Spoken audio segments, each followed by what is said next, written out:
My mother hid the letter from the publisher that accepted my novel, years of work destroyed by her envy. But when I finally discovered the truth and quit everything for my dream, she completely broke down. I'm 26 years old.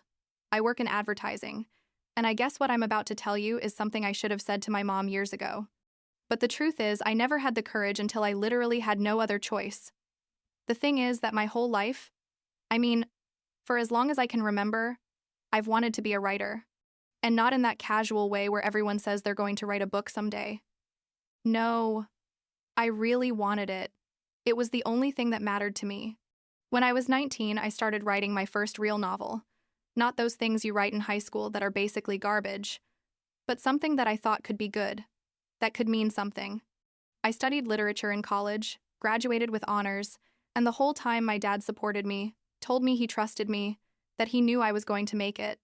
My mom, Catherine, on the other hand, was a completely different story. My mom is 48 now. She's a managing director at a company, and she grew up really poor, like really poor, in one of those families where you didn't know if you were going to eat every day. So for her, financial stability is like the most sacred thing in the world. It's basically her religion. And I get it. I don't blame her for having that shitty childhood and wanting to protect me from going through the same thing. But the problem is I never understood that I could pursue my dreams and also have stability. For her, it was black or white. Either you were a starving writer living on the street, or you had a real job and abandoned all that literature nonsense. For years, every time I mentioned my novel, every time I told her I was writing or that I had sent the manuscript to some publisher, she'd make that face. You know, which one? That face of disappointment mixed with concern that basically tells you, you're wasting your life and it hurts me to see you being so stupid. And trust me, it hurts more than it seems when it's your own mother looking at you like that. I got the job in advertising right after graduation because, well, someone had to pay the bills while I pursued my dream, and my mom was happy for the first time in years. I was finally doing something productive with my life, making real money, working in an office like a responsible adult person. But I never stopped writing. Every night after work, every weekend, every free moment I had, I dedicated to my novel. It took years to complete it, edit it, polish it until I felt it was ready. And then, the most painful process of all started. Sending it to publishers and waiting for responses. And waiting. And waiting some more. For 3 years, 3 full years, I received rejection after rejection. Some publishers didn't even bother to respond. Others sent me those generic letters that basically say, thanks but no thanks, without giving any real explanation. And a few gave me feedback that was useful but still ended in a no. My dad, James, he was always there. Every time I came home, destroyed after another rejection, he'd hug me and tell me the publishers were idiots, that my work was brilliant, that it was just a matter of finding the right person who understood it. My mom, on the other hand, each rejection was like one more confirmation that she was right, that I was wasting my time. She never said it directly, but I knew it. I could see it in her eyes, in the way she immediately changed the subject if I mentioned the novel, in how she'd suddenly get very interested in talking about my work in advertising and whether I was considering asking for a promotion. Wednesday dinners at her house became this horrible thing where I tried to avoid mentioning anything related to my writing, and she tried to subtly convince me to focus more on my real career. 2 years ago, my dad died of a heart attack. He was 52 years old, and he just left on a Tuesday afternoon while he was watching TV. We didn't even have time to say goodbye, to tell him everything we needed to tell him. And when he died, I lost my only real support in the family, the only person who genuinely believed in me and what I was trying to do. My mom was devastated, obviously, but her way of processing the grief was becoming even more critical of me, as if now she had to be twice as hard because my dad wasn't there anymore to spoil me with his ridiculous ideas about pursuing dreams. The following months were horrible, me dealing with my own grief while my mom pressured me more and more to grow up and stop playing at being a writer. I think for her, my dad had been the one filling my head with those fantasies, and now that he wasn't there, it was her job to bring me back to reality. I kept sending my novel to publishers because I didn't know what else to do. It was the only thing keeping me sane, honestly. But after 2 more years of rejections, after feeling like I was banging my head against a wall over and over, I made a decision.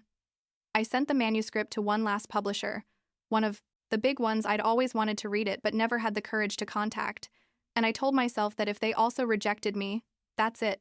It's over. I was going to stop writing forever. I didn't tell anyone, not even my mom. Because the truth is, I didn't want to hear her relief when I told her I was finally giving up my silly hobby. I sent the novel on a Monday afternoon, and then I tried not to think about it. To continue with my normal life. Go to work. Fulfill my responsibilities.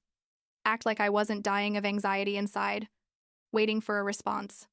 About 6 weeks passed, and I had already started mentally accepting that it was going to be another rejection. That this was the last time I allowed myself to have hope in this thing. And then, on a Friday morning, I got an email. The subject said manuscript submission, and I almost deleted it without opening it because I thought it was another automated rejection. But something made me click. And when I read it, I literally had to read it 3 times because I couldn't believe what I was seeing. They said they loved my novel, that they wanted to publish it, that they wanted to meet with me to discuss the contract details. I started shaking, like physically trembling at my desk in the office, and I think I screamed or made some weird noise because my cubicle mate asked if I was okay. I responded to the email so fast I probably sounded desperate, confirmed the meeting, and then just sat there, trying to process that this was really happening. That after years of work and rejection and doubt, someone finally wanted to publish my book. The first thing I thought about was my dad, how he would have been so happy, so proud, and I felt that familiar pain in my chest knowing that he was never going to see this, never going to hold the book in his hands. But then I thought about my mom, and I felt this strange mix of excitement and nervousness because on one hand, I could finally prove to her that I wasn't crazy, that I hadn't been wasting my time, but on the other hand, I was afraid that even this wouldn't be enough for her, that she'd find some way to minimize it or criticize it. I decided to wait until our Wednesday dinner to tell her in person. I wanted to see her face when I told her. I wanted it to be a special moment, even though part of me knew it probably wasn't going to be as magical as I imagined it. Wednesday came and I went to her house like always. I arrived on time at 7 because she hates when I'm late. I rang the doorbell and she opened the door with that tense smile she always has now, the one that doesn't reach her eyes, and she let me in. The house smelled like that perfume she wears, mixed with something she was cooking in the kitchen, and I sat on the couch while she finished preparing dinner. On the coffee table there was mail, random stuff, bills, and ads, and then I saw an envelope addressed to me. I recognized it immediately because it was from the publisher, probably the physical letter confirming what they'd already told me by email, and I felt that rush of excitement again seeing it. My mom came out of the kitchen, drying her hands, and saw that I was looking at the envelope. She said, "That came for you yesterday." I assumed it was another one of those letters, and the tone in her voice, it was like pity mixed with annoyance, and I was about to tell her, to explain that no, that this time was different, that something good had finally happened. But before I could open my mouth, she kept talking. She said something like, "Olivia, we need to talk seriously about this, about your obsession with this writing." And I sat there, feeling my stomach tie in a knot, because I knew exactly where this was going. She sat in the chair in front of me and started this speech she'd clearly been practicing, about how years had already passed, about how I had tried enough, and now it was time to accept reality and focus on my real career in advertising. I tried to interrupt her, tried to tell her she had to stop talking and listen to me for a second, but she was in conference mode, like when she's in her office giving orders to her employees, and she wouldn't let me get a word in. And then she said something that destroyed me. She said that if I was thinking about quitting my job to write full-time, not to even consider it because she wasn't going to support me financially in that it was time for me to stop playing and behave like an adult. And in that moment, something in me broke. I literally felt how something inside my chest just shattered. I grabbed the envelope from the table, opened it in front of her, took out the letter and put it in her hands, and I told her, with a voice that was shaking with rage, why didn't she read that before continuing to tell me I was a failure? She looked at the letter confused, started reading it, and I saw how her expression changed from confusion to shock, and I couldn't stop talking. All the things I had kept inside for years just started coming out. I told her that never, not once, had she believed in me, that she always assumed the worst, that she didn't even bother to open the envelope before assuming it was another rejection letter, because in her mind, I could never succeed at something she didn't consider valid. I told her that Dad always believed in me, that he knew I could make it, and that she had never given me even a fraction of the support he gave me. I yelled at her that I was tired of feeling like I had to justify my dreams, that I was tired of her making me feel like a silly child every time I talked about my writing. And I probably said a lot of other horrible things I don't remember exactly because I was crying and yelling at the same time, like completely out of control. My mom sat there with the letter in her hands and tried to say something, tried to congratulate me, to say she was proud, but I didn't want to hear her anymore. I told her it was too late, that she couldn't just change her mind now that I had proven I was right, that her lack of faith in me all these years had done damage that wasn't going to be fixed with a simple congratulations. I grabbed my things, grabbed the letter, and left her house. She called after me, asked me to stay, to talk, but I couldn't. I just couldn't be there another second. I drove home crying so hard I probably shouldn't have been driving. And when I got there, I threw myself on my bed and cried until I ran out of tears. It was like all the pressure from years of criticism and doubts and lack of support had finally exploded, and I felt empty and exhausted and devastated. The next few days were a nightmare of text messages from my mom, long voicemails where she asked me to talk, emails saying she was sorry and that she was proud of me. And I didn't know what to do, because part of me wanted to forgive her, wanted to have my mom back and be able to share this happiness with her. But another part of me was so angry, so hurt, that I couldn't just pretend everything was okay. About 2 weeks passed, where I basically ignored her, didn't respond to her messages, didn't answer her calls, and I focused on the meeting with the publisher and starting to work on the edits they asked for. But at night I felt so lonely, especially without my dad, and I started thinking that maybe I should at least listen to what she had to say. Give her a chance to explain herself, even though I wasn't sure if I could forgive her. I finally sent her a message saying we could meet, and we agreed on a neutral cafe, not at her house or mine. When I arrived, she was already there. She looked terrible, honestly, like she hadn't slept well in days, and I felt bad for a second before remembering why we were in this situation. We sat down, and there was this awkward silence where neither of us knew how to start, and then she began to speak. She told me she was so sorry, that she had been too hard on me, that she realized now that her fear of me going through the same financial difficulties she went through had made her blind to my real talents and dreams. She sounded sincere, like really sorry, and I wanted to believe her. I wanted so badly for this to be the end of our fight and the beginning of something better between us. But then she said something else, something she thought was being honest and open, but that actually destroyed me even more. She said that although she was sorry and wanted to support me, she had to be honest with me, that she had read my novel, apparently she had found it on my laptop months ago, which seemed like a total invasion of privacy to me, but I didn't even have energy to be angry about that, and that the truth was she didn't think I was a good writer. She said she found my work hard to understand, that it didn't reach her, that she didn't know why the publishers had decided to publish it, but clearly she wasn't the target audience.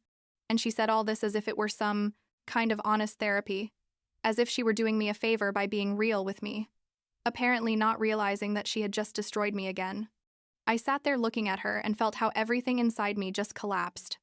Because it's one thing for your mom not to support your career out of fear or concern, but it's completely different for her to tell you directly that you're not good at what you do, that you don't have talent, that basically your success was a coincidence or a mistake. And the worst part is she thought she was being a good mother by being honest. She didn't realize she had just confirmed my worst fear. The fear I've had for years that maybe I'm really not good enough, that maybe she was always right and I was just fooling myself. I started crying right there in the cafe. Not that silent and dignified crying, but that ugly, hysterical crying where you can't breathe well and you're probably making weird noises. And she finally realized she had said something terrible, and tried to take it back, but it was already too late.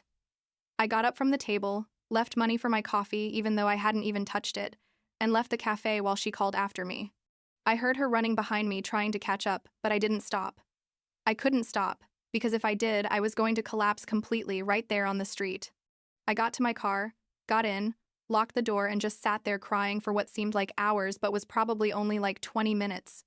Eventually, I drove home, got into bed, and basically didn't come out for 2 days. I called in sick to work, didn't respond to anyone's messages, and just stayed there, feeling more destroyed and alone than I had felt in my life. Even more than when my dad died, because at least then I knew he had believed in me until the end.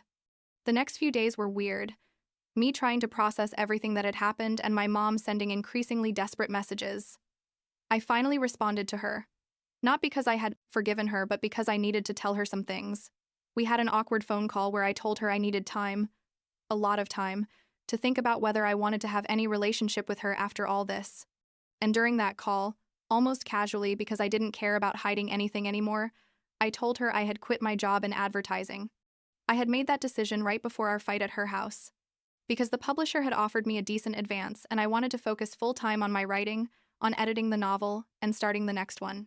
When I told her, there was this long silence on the other end of the line, and I thought she was going to start yelling at me again, telling me I was irresponsible, but instead she just said, "Okay," in a very small voice, as if she finally realized the damage she had done.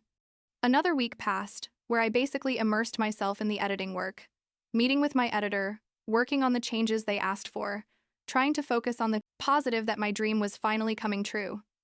And then, on a Saturday morning, someone knocked on my door. I wasn't expecting anyone. And when I opened it, it was my mom. She looked even worse than the last time I saw her. And before I could say anything, she just broke down.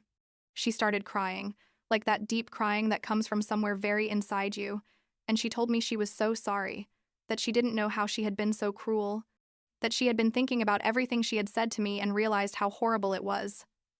She told me she was a difficult person, that she had always been, that her childhood had made her tough and critical, and that she knew that wasn't an excuse, but she needed me to understand that her behavior came from a place of fear, not lack of love.